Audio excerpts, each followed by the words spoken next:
Welcome back. I'm Sarah Golden, Chair of Verge Electrify. In today's keynotes, we are bringing together all the threads from the last 2 days of session to make sense of where we are. No event on electrification would be complete without our next speaker. If the Electrify Everything movement had a president, it would be Saul Griffith, founder of Rewiring America. Saul literally wrote the book on electrification.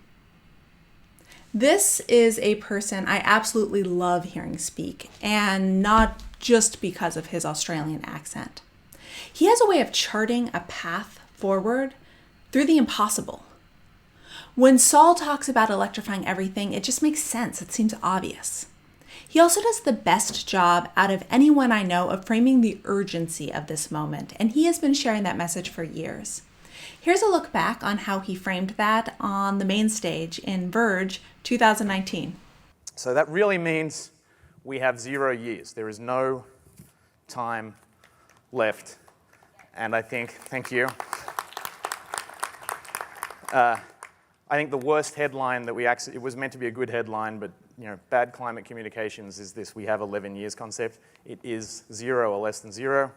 And the Verge virtual stage in 2020. The reality now of hitting to under 2 degrees is very difficult. There is a thing called committed emissions. This means emissions that machines that already exist today will emit during their natural lifetime. So if you bought a new car last year, it will burn gasoline for 20 more years. If you bought a new natural gas-fired power plant last year, it will burn natural gas for 40 to 50 years. Those committed emissions alone from machines that already exist will take us very close to 2 degrees. The consequence of that is that we now need almost perfect execution, and so we need to raise our level of ambition towards that. And the Electrify stage in 2021. Now we know what we have to do: 50% carbon reductions by 2030. This is an astonishing statement. First science-based climate target by a major nation. It brings our net zero targets forward in reality to beat 2 degrees from 2050 to 2045, and really we should be aspiring for 2040. It's doable, just barely, and that'll give us the climate our children deserve. So I invited Saul back to share, where are we now?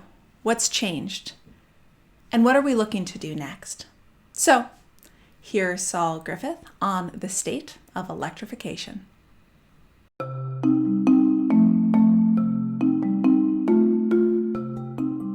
I'm Saul Griffith from Rewiring America, a policy and advocacy shop working on the electrification of everything. And this is me talking to you about the state of electrification for Verge 2022. It's been a bad year, but I want you to know we are winning. It doesn't feel like it. There's the war in Ukraine. That's driving up energy prices. That's creating inflation as a major problem. The Supreme Court is hostile to climate action, and Build Back Better appears cancelled. But I want to reassure you that the macroeconomics of electrifying everything, the fact that it's inflation-proof, is on our side. Let's look at the global electricity supply, the 25-year history. Coal, on its way out now. Oil and gas also appears to have turned that corner despite a recent rebound after COVID. Hydro, the historical mainstay, is still doing well. Nuclear is slowly falling off as earlier plants retire. That probably won't happen forever. But the story of today is this incredible rise in solar and wind we can see since 2010 that has now surpassed nuclear energy in its contributions to the global electricity supply. If you keep pushing that forward another 20 years, we will in fact be able to supply the entire world's energy supply with green electricity by 2040. That means we're more on target than you might think. But we do have a guy who tells us that inflation is the reason not to electrify, and what I really want to show you now is why inflation is exactly the reason we should electrify. So, for example, let's look at the historical price of electricity. Up and up and up and up. We can look at the underlying price of coal that generated that electricity, and you can see it has been increasing, although because the demand for coal is going down, the price is easing a little bit. Coal is definitively in the US on the way out. You can see it dropping from close to 60% 25 years ago to less than 20% of the supply today. it'll make its way out by 2030 on its own. Here's the retail price of gasoline compared to the underlying price of oil. You can see the very, very high volatility over the last 25 years. You can see the price spikes in 2007. You can see the price spikes that we're feeling right now at the pump. Retail gas has been pretty constant. We can see that the underlying wholesale gas was going up and up through 2007, but then the fracking revolution happened. It made gas very, very cheap in the US, but we didn't really see that passed on in our retail prices, although we see the volatility and the seasonality going up. As with residential electricity, we can look over the last 25 years. The US average, incredibly constant. You can see it goes up in the summer for air conditioning, goes down a little bit in the winter, and you can see that seasonality all the way growing from about 8 cents in 97 to around 13 or 14 cents on average this year. There are states where it's lower, like Nebraska. There are states where it's higher, like California and Hawaii, where we have the highest uptake of rooftop solar. There's a hint there, is because it had the highest electricity price, and so it was the place where rooftop solar was first economically competitive. Why don't we look at these energy prices against inflation, though? In fact, the residential electricity price that you can see here nearly perfectly tracks the CPI. So why don't we actually look at the retail energy cost in cents per kilowatt hour of everything we do and compare that to the CPI? You can see electricity, pretty constant, tracking the CPI. Gasoline, also if we draw the trend line, tracks the CPI pretty closely, as does natural gas. And that's, in fact, they are a large portion of how we calculate the consumer price index. But here's the revolution that I want to clue you into, that I have the advantage of seeing because I work a little bit in Australia, where rooftop solar, and you can see it, is $1 a watt. In the US a few years ago, it was $3 a watt. Steady progress. We're on our way to $2 a watt. Once you get that, means cost goes down from 20 cents to 13. You'll eventually see it to 5 to 6 cents a kilowatt hour, which is what Australians enjoy already today. So we know this is possible in a highly developed country. The other revolution that is happening, obviously, is in batteries. 10 years ago, if you're buying wholesale cells, they were $1,000 a kilowatt hour. Out of the factory gate now, they're $150 a kilowatt hour less. At retail, they used to be $2,000 a kilowatt hour. Depending on whether it's on the side of your house or inside your car, it's now $200 to $500. Those prices are going to keep going down. What's really astonishing about that can be seen in this graph. Again, we see electricity price rising and rising. We know that there will be inflation in the future, and that will continue to rise on a similar history to the last 25 years. But if you buy rooftop solar and a battery today, you lock in a constant price. But we see that as the years progress, that price is coming down and down and down. And so we have an inflation-proof source of zero-emission clean energy that is now competitive in most markets, and in countries like Australia, it's competitive absolutely all day and everywhere. Here it is again, just to now talk about it in terms of the retail prices. Obviously, a gasoline car, you got to penalise by a factor of 3 because it uses more than 3 times as much energy to go the same mile. Similarly with natural gas, if you can use an electric heat pump to heat your water, it uses 1/3 the energy of your natural gas. So adjusting those, you can see the retail cost in cents per kilowatt hour for heat, for driving, for electricity, and then I can show you that inflation-proof price that's already happening in Australia and is soon to come in the US is going to forevermore mean that doing everything in your life with electricity is the cheapest way to do it, and it's inflation-proof for 20 years into the future. Here again, here's the trend for fossil. Let's make it really basic. Up and up and up, increasing volatility, especially into the future, because we'll have more and more supply chain upheaval as we're weaning ourselves off in a fairly lumpy way the remaining coal plants and the remaining natural gas. At the same time, the cost of batteries, the cost of solar, the cost of wind continues to go down faster than inflation goes up. And so as we go further and further into the future, this new competitor that will soon be an incumbent just gets cheaper and cheaper and cheaper. You can already see it, not just residentially, but on the grid as a whole. You can see coal on the way out. Here at the bottom, you can see gas has largely replaced it, but is starting to slow down at that effort. Nuclear is fading out. Hydro is consistent. But again, since about 2010, wind, absolutely rocking forward in the US and globally. Solar also, since about 2015, the economics are starting to work, rocketing ahead in its contributions to the grid. So if we draw those 2000 to 2020 growth curves for wind and for solar in percent of electricity supplied, we then see them shooting off into the future, providing this decade and next decade more than 50%, and very soon afterwards 100% of the energy that Americans need. No better proof of the revolution. This is not a linear transition. You can't model this in the dumb, simple way that the International Energy Agency does with some straight line. This is going to be very disruptive, and the automotive companies absolutely show you that. The tailpipe goes away, we're going to plug in these cars, and these are the commitments of when these major brands will go all electric. 2025 for Jaguar, 2026 for Audi, 26 again for Mini, 2027 for Alfa Romeo, 2028 for Rolls-Royce if you can afford one. And of course we have all electric companies, Tesla, BYD, already crushing it and having the best growth in their stock. Here's the inevitable trend and the reason this is happening. Everything is starting to get to scale.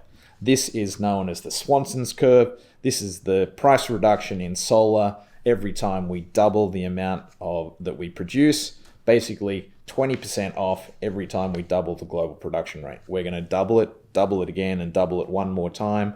The same is going to happen for wind, which is falling at 14% every doubling, and 21% is the rate that batteries are coming down. Electrification cost is inevitably coming down for a long time to come. You can see in history, let's look at red dye, let's look at insulin, let's look at video, let's look at cameras, corn, nails, coal, car tires.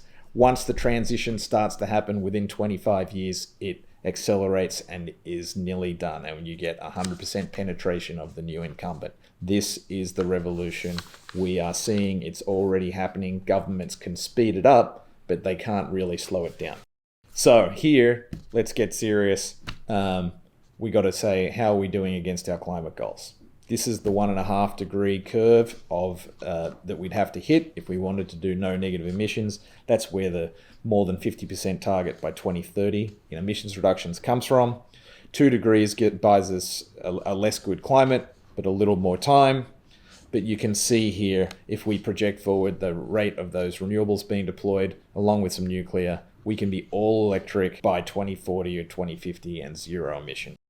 We may not be as fucked as you think. So that's one piece of the good news story. The industry is now on target to hit our climate goals as long as we keep the foot to the floor, and you can only expect international governments to get more ambitious in their commitments, automotive companies to get more ambitious in their commitments as time goes on. But let's turn not from the macroeconomic story, which I think is good, but let me talk about the underlying microeconomics, which I think is the most compelling reason of all to do this. Here's your house. Here's your cars, and this is what we're all going to be doing. We're going to be electrifying because the economics just make sense for your house. We're going to put solar on the roof, then we're going to follow it with a battery. We'll electrify the load center or the fuse box. We'll electrify the kitchen, the water heater, the heating, the first car, the second car. And that means your household will go from a picture like this, where today, every month, you send a check to the electricity company. That money leaves your house, it leaves your suburb. Then you also buy gasoline every week. That's money that leaves your house, leaves your suburb. Doesn't create very many jobs where you live, if any at all. You buy natural gas to heat your home. That's money that leaves your house, leaves your zip code, probably leaves your state. Not really benefiting your house at all. Let's fast forward to the future. Here's your same house. Now you have solar on the roof. It's receiving that free sunshine. You had to invest in it, yes. You'll only need to buy a small amount of electricity from the grid. That'll still have to happen just to make sure it works all year round and all day long. But the money you've invested in your rooftop solar and the electrification is going to be savings returned to your household. In the US, those savings by 2030 could be as easily be $2,000 to $4,000 per year per household. That's a good story for your house, but remember, your house lives in a community. You live in a community. Electricity is literally the thing that connects us, physically connects every household. Everything we do as a community. In 2022, your community is spending, if you think of a community or a suburb as about 1,000 households, they're spending about $20 million a year on fossil fuels, and that's money on a one-way ticket outside of your community. if we rather invest in your community, invest in the electrification of your community, by 2032, the majority of that $20 million could be returning in a virtuous circle back in your community. And of course, that means local savings. That's going to buy new classrooms, that's going to buy new swimming pools, that's going to pave the roads, and it's going to create a huge number of jobs. The virtuous circle of electrification is that it works locally and improves every community. This is the abundance agenda, electrification. Part of that abundance is we don't no longer have to think about just trying really hard to get 100% renewable. We have to think about true abundance over supply. Here's how the US will electrify. Industry grinds along constantly year round. The commercial sector uses a little more heat in the winter, a little more air conditioning in the summer, and a little more heat in the winter again. And you can see the shape of that curve. We drive roughly the same amount all year round. So transportation just goes on top. And our residential loads look like our commercial loads. That means we need more heat again in the winter, more electricity and cooling in the summer, and more heat in the winter again. So how do we supply this energy? Well, let's look at what the renewables are going to do for us. Of course, we'll still have some nuclear, we'll still have some hydro, we'll still have some biofuels in small amounts, but the majority of the energy supply in the future is going to be wind. Wind is at a minimum in the winter, peaks in the middle seasons, in spring and in autumn. And of course, solar peaks in the summer. So if we superimpose all of that solar, all of that wind, we can actually come to a new idea of why don't we design the whole system for that peak winter demand. And if we do that, we find that we only need to build 10 to 20% oversupply, 10 to 20% abundance to get there. That will be cheaper than batteries, that'll be cheaper than storage, and that will free energy for much of the year, will provide enormous numbers of new business opportunities and genuine abundance, not just for America, but for the whole world. We need to no longer think about just getting to 100% renewables. We need to think 120. Electrification is the antidote to inflation. It is the vaccine against climate change. Electrification is the abundance agenda. It's good climate policy. It's good economic policy. It's good for our communities and it's good for our health. Thank you.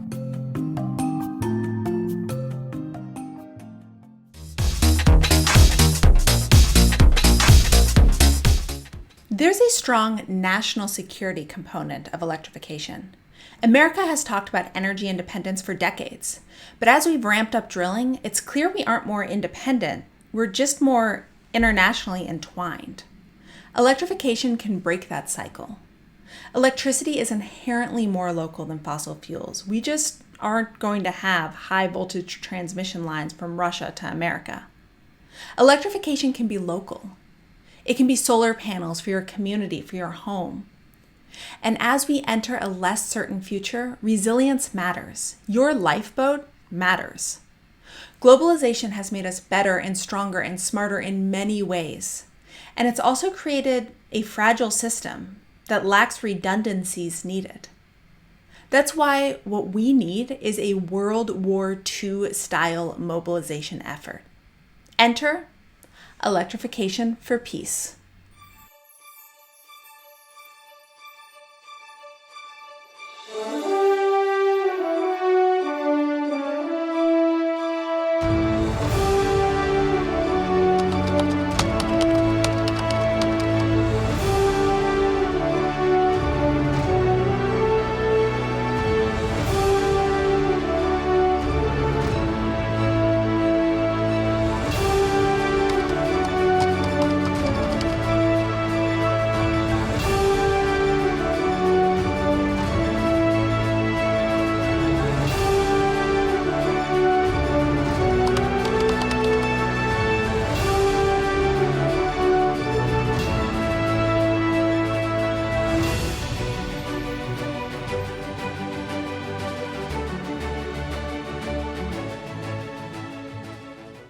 Hi, I'm Senator Martin Heinrich, and it's a real honor to address all of the attendees at Verge Electrify. I am thrilled that so many of you are exploring the opportunities to electrify your businesses and industries. Electrification is an achievable solution to the climate crisis, and it's also an enormous opportunity. widespread electrification will create, among other things, many new careers. And those careers will be spread across our country. These professionals will be the electricians installing new car charging stations in your garage and the plumbers replacing that old gas water heater with a hyper-efficient heat pump water heater. They'll be the HVAC technicians replacing that old gas furnace with a ducted heat pump. My dad was a utility lineman, a union job that gave me the opportunity to go to college and gave my parents stability when they retired. There will be many more careers like my father's and many more opportunities as we electrify America's future. A strategy based on electrification will enable the United States to both strengthen our economy and address climate change using existing and proven technologies. For a long time, much of our focus in climate policy making and in climate action has really focused on the decarbonization of our power generation sector. Essentially, that boils down to the conversion of our current power generation from dirty sources of energy like coal and fossil gas and replacing those with clean generation sources like wind, solar, and energy storage. Changing the energy mix in our power sector is obviously a critical mission, but all the focus on how we generate electricity can sometimes obscure the fact that most of us are still burning fossil gas in our homes and in our businesses. Fixing that problem will make an enormous difference in the type of planet that we pass on to our kids. The climate change solution that we all possess is our ability to replace the antiquated fossil gas appliances in our homes and vehicles with their cleaner, more efficient, and just plain better working electric alternatives. Back in college, when I was a mechanical engineering student at the University of Missouri, I had the opportunity to be part of a team that built a carbon fiber solar electric car called the Sun Tiger that we raced from Dallas to Minneapolis. That experience really opened my eyes to the possibilities and the efficiencies inherent in clean electric technologies. And it showed me the direction that we could go if we dedicated the right levels of investment and imagination. We've known for a long time, since even my college days nearly 3 decades ago, what we need to do to address the climate crisis. But all too often we can get so caught up in the doom and gloom that we forget that this is an eminently solvable problem, that there are climate solutions that are right here, right now, ready to go. These are not far off someday technologies that are still in the development phase. They're the better mousetrap right here and right now. Clean and electric technologies from air source heat pumps and electric vehicles to induction stovetops have leapfrogged their old fossil combustion powered alternatives. We are already starting to see the market shift towards electrification. And in the coming years, especially as we build out charging infrastructure across more of our communities, more and more consumers are choosing to drive electric vehicles. According to Car and Driver, electric vehicle registrations were up 60% in the first quarter this year, even as overall new car registrations went down by nearly 20%. I suspect we are closer than you might think to gasoline combustion engine passenger vehicles going the way that horse-drawn carriages went 100 years ago. In order to break away from the volatility and price spikes in our gas and home heating bills, more and more homeowners will choose to install electric hot water heaters, induction stovetops, and electric heat pump HVAC systems. I'm doing this myself, one appliance at a time, in my home in New Mexico. We are starting to see more Americans call for new housing developments that are all electric. I recently visited a community in Taos County that is building ultra energy efficient and fully electric homes using super insulating building envelopes that significantly reduce heat loss. The architect behind this project has made a point of using materials and design concepts that should be scalable for other home builders and affordable to most home builders. As we electrify our appliances and our vehicles, we will also see major improvements in our health.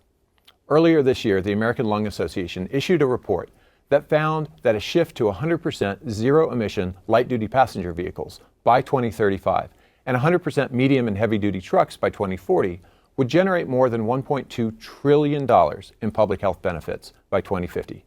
The cleaner air from these zero-emission vehicles would mean 3 million less asthma attacks, over 13 million less workdays lost, and more than 110,000 premature deaths prevented. Think about that, over 100,000 lives saved. And it's not just our outdoor air. In recent years, scientists have found evidence that unventilated fossil combustion appliances like gas range stovetops are releasing alarming levels of disease-causing pollutants into our homes and businesses. We can replace those dangerous appliances with cleaner and healthier electric appliances today. The catch right now is that the cost for these electric appliances can still be more expensive for consumers on the front end, even though they provide substantial long-term savings. This will change as more of us choose electrification. As the market encourages American manufacturers to produce more and more of these appliances, that in turn will dramatically drive down costs for consumers. But for right now, we still need to levelize those upfront point-of-sale costs, especially for low and middle-income households who stand to benefit the most from savings on their energy bills. Throughout the last year and a half, I have been proud to lead a growing coalition of lawmakers in both the House and Senate in the first ever Electrification Caucus. We are committed to advancing policies that accelerate the electrification of our vehicles, our homes, and our commercial buildings. And we are focused on making the benefits of electrification affordable and accessible to all Americans. Last year, I authored the Electrifying America's Future resolution to lay out a clear policy roadmap for broad and widespread electrification. The resolution laid out how scaling our deployment of these already existing technologies would create millions of new jobs, reduce our energy bills, and improve air quality and public health. I'm working to establish more federal policy tools like consumer rebates and whole retrofit financing that will put residential electrification solutions within reach of all American consumers. And I've worked with President Biden, who is using his authority under the Defense Production Act to scale domestic manufacturing of clean energy and electrification technologies like heat pumps, solar panels, and electrolyzers. As we have learned all too well over the last months, our current dependence on hydrocarbons is a pressing national security issue. It is clearly propping up Vladimir Putin's war crimes in Ukraine while gouging the wallets of American consumers. Until we can wean ourselves from fossil fuels like oil and fossil gas, Americans and our allies will remain beholden to autocrats and petrostates like Russia, Saudi Arabia, and Venezuela. We need to electrify our climate, and we need to electrify for peace. During World War II, Americans on the home front stood up to tyrants like Adolf Hitler and Benito Mussolini by planting victory gardens and going to work in the factories that built the arsenal for democracy. In our generation's fight against tyranny, we can each play a role in cutting off the revenue streams that are keeping these malign regimes in business.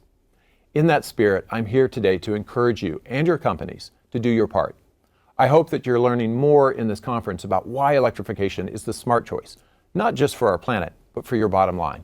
And I'm confident that private sector companies stand to achieve major savings and major reductions in your emissions by electrifying your commercial buildings and transportation fleets. You can also pair the electrification of your machines with cleaner power generation, either through your own on-site installations and infrastructure or through power purchase agreements or clean energy utility programs. Because electric machines are much more efficient and less costly to operate, each one that you install will provide a substantial and long-term return on your investment. I would encourage all of you to look into how your businesses can swiftly deploy electrification solutions in your operations. These concrete solutions are what will help you achieve the climate pledges and net zero goals that your consumers, your shareholders, and increasingly your employees are demanding. The electrification of our homes and businesses is a once-in-a-generation opportunity to make our lives healthier, more comfortable, and more affordable. I hope that you'll join me on this leading edge and this exciting transition. Thank you. Electrifying everything will be a big lift, and we need a grid that can handle it. If we increase our electricity demand and fail to strengthen and clean the grid, we could be creating a new challenge. There's one person who I look to as having the best handle on what it will take to create the grid of the future, one that is resilient and clean and ready for an electrified world. That's Jenkins. Jesse is an assistant professor at Princeton, and he leads Princeton's Zero Lab, which models how we can optimize our energy system to reach net zero. Following Jesse's talk, we have a short video from the Japanese electric company Kandenko. I love this video. It's creative and it's beautiful, and also it reminds me that the purpose of a functioning electric grid is to connect us all.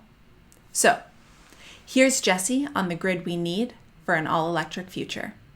So here's the challenge. We've got to get the entire US economy, the entire world actually, to net zero emissions of greenhouse gases, ASAP. 2050 is the deadline President Biden set out for the US, and it's a good one. Net zero is the point where human-caused emissions of climate-warming gases like carbon dioxide are low enough to be exactly equaled out by human-caused removal and permanent storage of those same gases.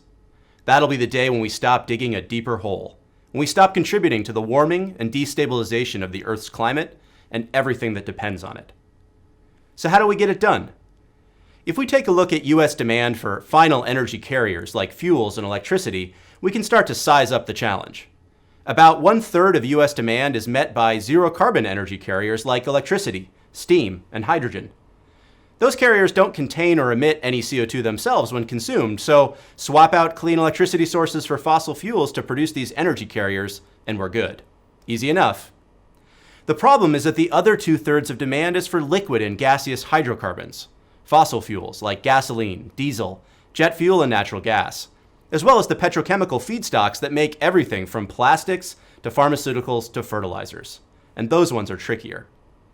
Our options here are to capture the CO2 emitted when we use these fuels, produce carbon neutral substitutes like some biofuels, or try to offset the resulting emissions by removing and storing CO2 from the atmosphere.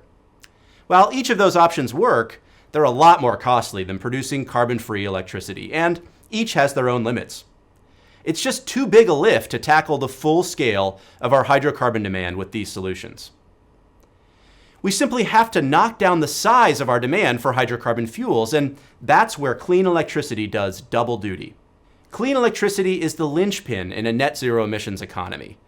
The electricity sector needs to cut its emissions faster and deeper than any other sector, while simultaneously expanding its role in the economy. In Princeton's Net Zero America study, my colleagues and I outlined multiple paths to reach net zero emissions in the US by mid-century. They all envision more than doubling total electricity production by 2050, with much greater shares of vehicles, buildings, and industrial processes all running directly on electricity or fueled by carbon-free or carbon-neutral energy carriers like hydrogen or synthetic fuels produced from clean electricity. The pace and scale of this challenge are truly epic. Today, we produce about 4,000 terawatt hours of electricity in the US. 40% of that is carbon-free, about half of that from old nuclear power stations, and the remainder from wind, hydropower, solar, and other renewable energy sources. Over the next decade, we need to rapidly phase out coal-fired power plants, a cheap and easy way to quickly slash carbon emissions and save thousands of lives from pollution-related deaths.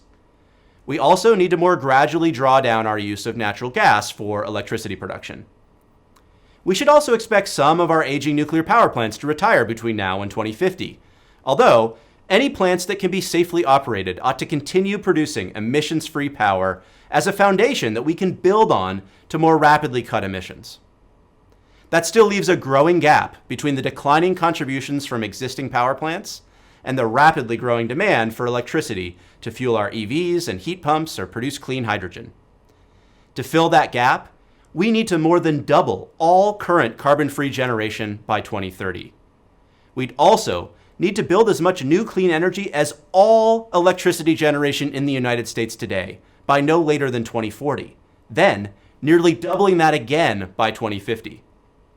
In other words, it took us about 140 years from the days of Edison, Tesla, and Westinghouse to build today's modern grid. Now, we have to build that much new clean electricity and associated power lines again twice over the next 30 years. Staying on this path will require smashing new record rates of construction for clean electricity sources, especially wind and solar power, each and every year. The good news, this is remarkably affordable. The Net Zero America study estimates that we can make the transition to net zero emissions while spending less as a share of our economy's gross domestic product on energy services than we have during recent prosperous periods of American history, and far less than during energy crises, past or present. The main reason is that the costs have plummeted over the last decade for wind and solar power, as well as lithium-ion batteries, the principal cost component of electric vehicles and our best option today for grid-connected energy storage. Since 2010, costs for solar power and battery packs have fallen by about 90%, and costs for wind power by more than 2/3. Proactive public policies and voluntary procurement by corporations and individuals fueled deployment of these once costly alternative energy sources and drove steady cost reductions through learning by doing, economies of scale, and incremental innovation that turned them into the cheapest sources of electricity available today. But while wind and solar and batteries will be stars of our clean energy team, we can't win with these technologies alone. Trying to decarbonize with weather-dependent renewables and storage alone is a little bit like trying to win the NCAA tournament with a team consisting solely of point guards. You might be able to move the ball effectively down the court, but you're going to lose eventually to a team that fields the full complement of players, each playing their ideal role on the team. Our challenge now is to complete the clean electricity team. There are 3 key positions that all need to be filled. First, weather-dependent technologies like wind and solar power act as fuel-saving resources. They're free when we've got them, and we can use those resources to displace fuel-burning resources like natural gas, saving money and emissions. Unfortunately, these technologies are also reliably unreliable. We shouldn't count on them to be there exactly when we need them. We can complement weather-dependent renewables with fast burst balancing resources like batteries, demand response, and flexible demand scheduling. These are our sprinters, well suited to quick but short bursts of power and flexibility, filling in the gaps between supply and demand on hourly or daily cycles. Rounding out the team are firm resources. Firm resources are technologies available any time of the year for as long as we need them. We can count on them to step in when the wind or solar are unavailable and the batteries run out of juice. Today, we rely on polluting coal and natural gas plants, as well as our aging nuclear fleet for this critical job. But that has to change. We need new, clean, firm options like advanced nuclear power or geothermal, natural gas or biomass plants that capture and safely store their emissions, or power plants burning hydrogen, biomethane, or some other net zero carbon fuel. Super cheap, long-duration energy storage may even help here too. Our choices in this space, though, are all less mature, more costly, or higher risk than wind, solar, or batteries are today. But we're going to need them nonetheless, especially in the 2030s and 2040s, as we have to transition away from natural gas power plants. Our challenge is thus to repeat the success we've seen with wind and solar and batteries over the recent years. Public policy and corporate leaders can work hand in hand to accelerate the deployment of a portfolio of advanced clean firm resources over the next decade. Government funding for demonstration projects, subsidies, auctions, or policy mandates that create early niche markets, and voluntary procurement by corporations, institutions, and government agencies can help prove these technologies out, drive down their costs, and build mature supply chains that will ensure we have a full suite of clean firm options ready to step up when we need them and to complete the clean electricity team. The road to net zero emissions is in sight. It's time to complete the journey.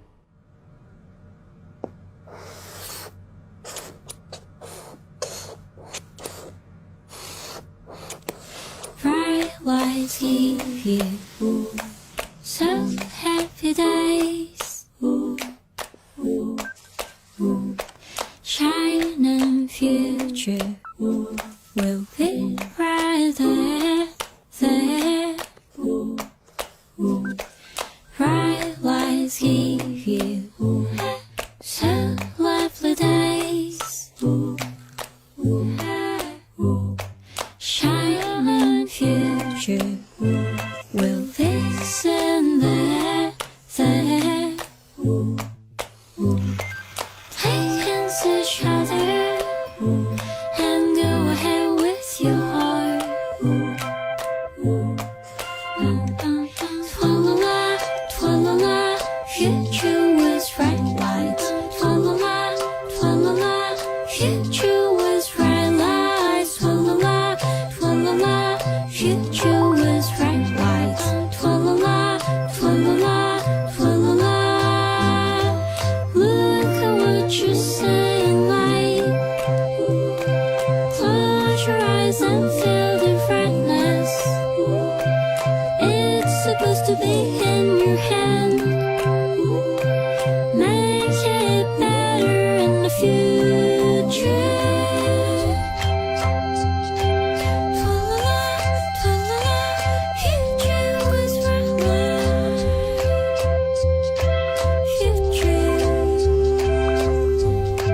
Twala-la. Corporations have done a ton to spur forward markets when it comes to renewable energy. They've helped mature technologies and contract models that have catapulted grid-scale wind and solar into becoming the cheapest form of energy in the world.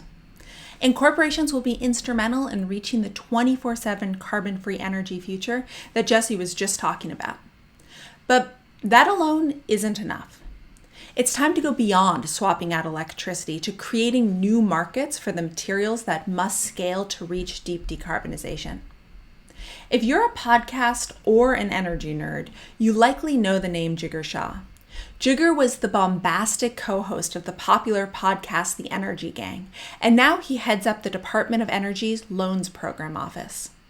A few months back, Jigar told me something that framed the way I've been thinking about this entire conference: the important role of corporate procurements to signal demand for new decarbonized materials, not unlike what they did for renewable energy.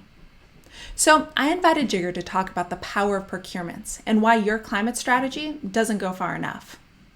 Hi, I'm Madison Freeman. I'm a senior advisor to Secretary John Kerry, the Special Presidential Envoy for Climate, focused on innovation and new technologies. I'm here in the DOE headquarters with Jigar Shah, Director of the Loans Program Office.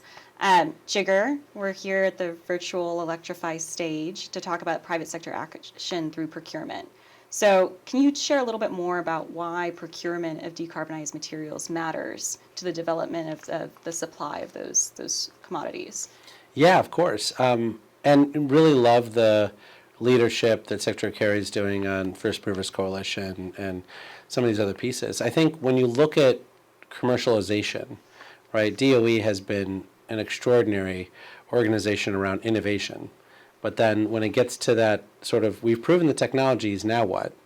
Right? We need early leaders to do procurement, to buy green cement, to buy green steel, to procure direct air capture, carbon removal credits, like all the things that we're hearing about today. But then the question becomes, when you have $62 billion of new money that goes into the Department of Energy, what role does each group play? Like, what is the commercialization of a first-of-a-kind plant look like? What does that do from an engineering excellence standpoint?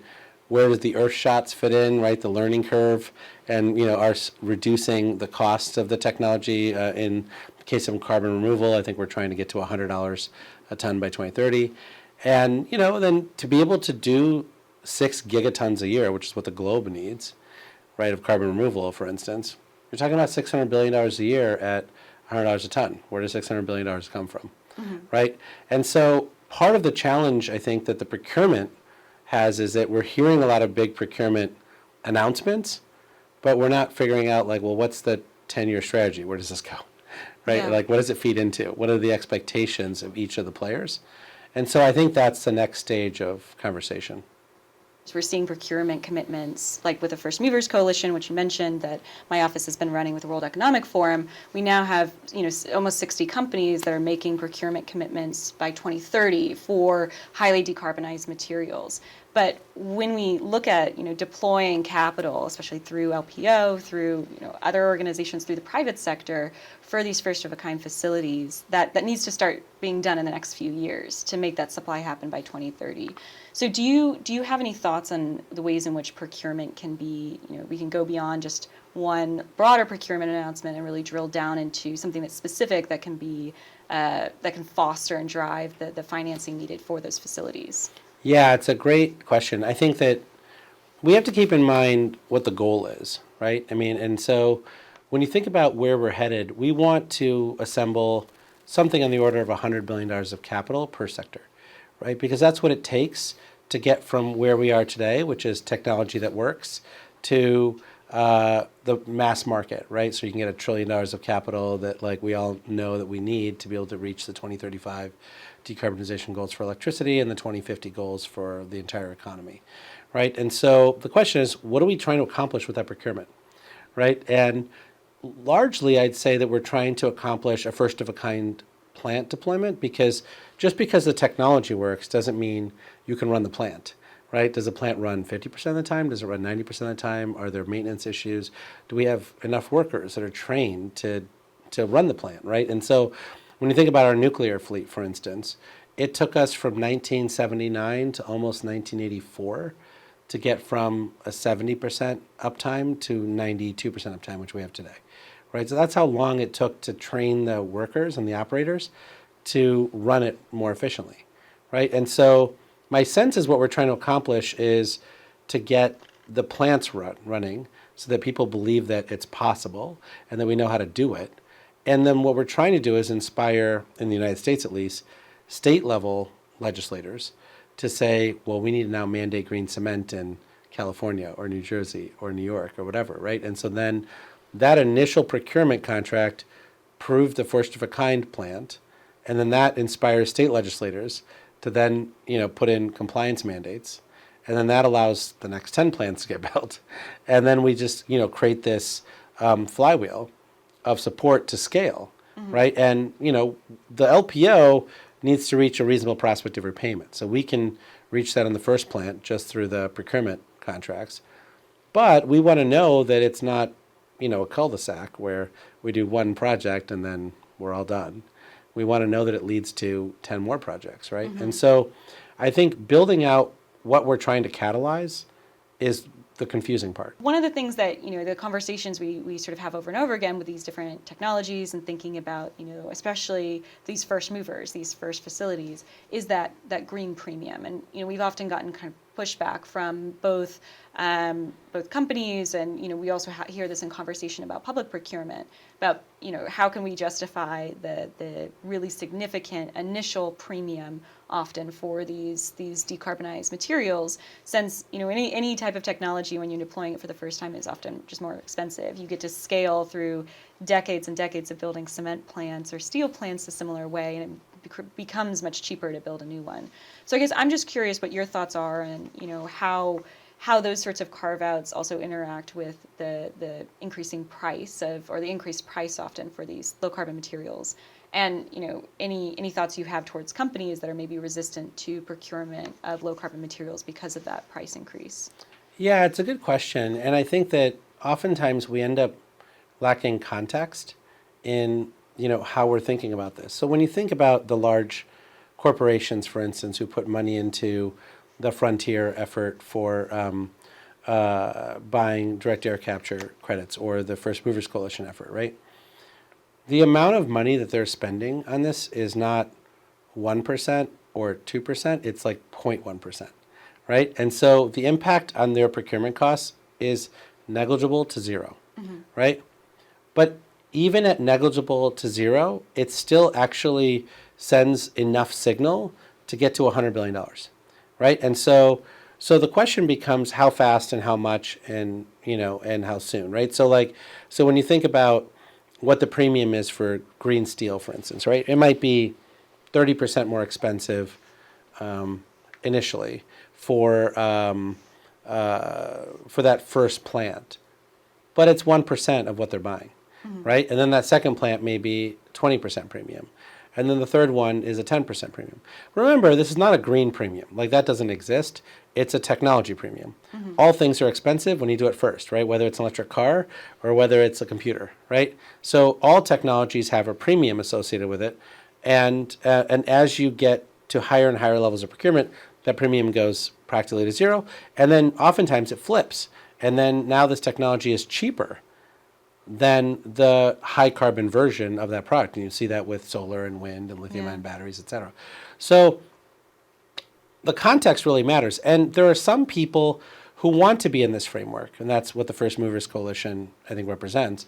And there's others who say, no, we're going to be in the third round, right? We don't want to be in the first two rounds of procurement. We want to be in the third round of procurement when the premium's only a few percentage points, or we're already, getting to a savings, right?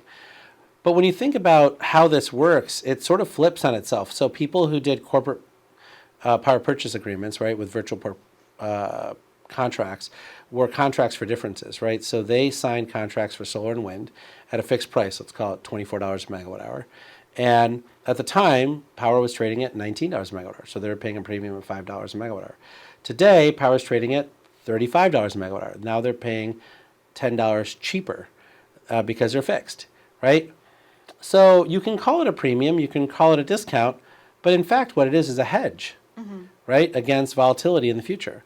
And so what percentage of your procurement do you want that hedge for? Yeah. And it probably is fine to put a hedge on 5%, 10% of your procurement. So I feel like we get in trouble by calling things green premium when it's not what it is. I think that's a great point. I mean, I do feel like the word choice is important, and talking about the fact that these are new technologies where you're securing your supply chain of the future. In many cases, it's not just a decarbonized way to make steel or cement, but it's often a much better, it's much environmentally cleaner. It lasts longer, it's more durable, it holds up to hot and cold cycles. Yeah. Absolutely. So on that vein, are there any technologies in the realm of procurement? You mentioned a number earlier with cement and steel and carbon removal and aluminum and all these other spaces, but are there any that you're particularly hopeful about or that you're excited about, looking at? Yeah, no, I mean, I think there's a lot of sectors that are at the point of billion-dollar scale. And that's really what we're talking about, right? Mm-hmm. So when folks are at $10 million scale, you're sort of like, that's great, that's a demonstration project, and we just want to, give them grants, and that's fine.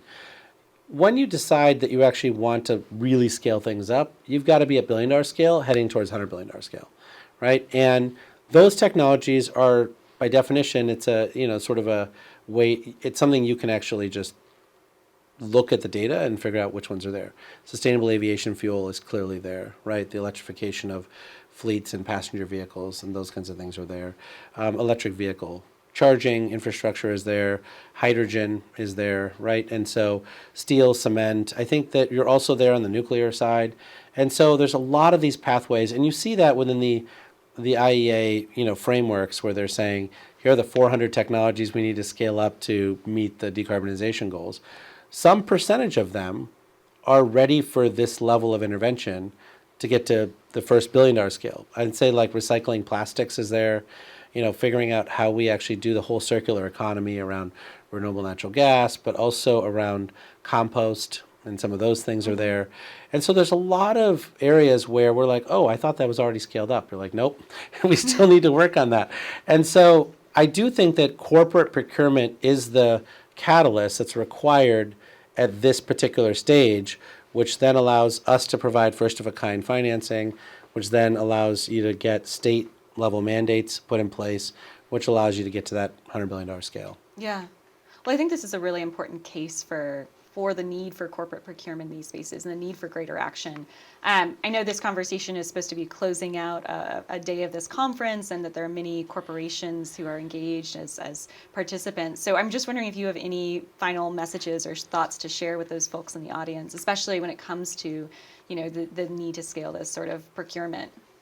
Yeah, I think that, we're at a very interesting point where the government has passed $1.2 trillion in the bipartisan infrastructure law. I think there's additional support for different programs now. And these corporate procurements matched with the federal procurement changes that we're making need to be catalyzing something. And I think it's important that everyone recognizes what they're catalyzing. Mm-hmm. I think that a lot of times people say, well, I made the commitment, like, I'm good. I did what I did. I've got a press release. I get, like a reward for that. I was like, maybe, but like what we really need is to figure out where this sits. Like, so you did the procurement, great. We have $3.5 billion for the DAC hubs. We have $8 billion for hydrogen hubs. How do you see your procurement fitting in to these government programs? Like, you also have a responsibility to give us your advice and counsel on like where you think all of this goes and where you think capital should go. I think that there is a very engineering-centric point of view a lot of times to scale up and commercialization. And honestly, we're just all humans trying to get along. And so we have to coordinate better with each other. So yeah. I think the procurement is not an endpoint. It's the start of a conversation around how we do industrial policy to actually get to these, trillion-dollar scale outcomes. Mm-hmm. I love that. Really important to have those conversations mobilize our end goal. But thank you for your time today, Jigar, and I'm going to hand things back to Sarah. Welcome to the end of Electrify. We are 2 days further into the future than when we began, hopefully more prepared to take on tomorrow. There's a trope that we haven't yet gotten the technologies promised to us in retro-futurism sci-fi. We were promised vacations in space and hoverboards, and people want to know, where's my jetpack? In the words of Peter Thiel, Silicon Valley VC, we wanted flying cars, and instead we got 140 characters. The trope sounds so passive, like we're just participants, but we're not. Each of us has a role to play to build this electrified future and take on the climate crisis. And as the saying goes, the future is here. It's just not evenly distributed. Let's fix that. The work may not seem as much fun as moving sidewalks and robot dogs the Jetsons, but it is more down to earth. I'm grateful for all the visionaries working on this challenge, everyone who took the time to speak and listen and learn during Electrify. I'm hopeful we're a little closer to the world we want to live in. And I'm prepared to keep pushing everyone to do more, faster. Join me. Until next time, I'm Sarah Golden.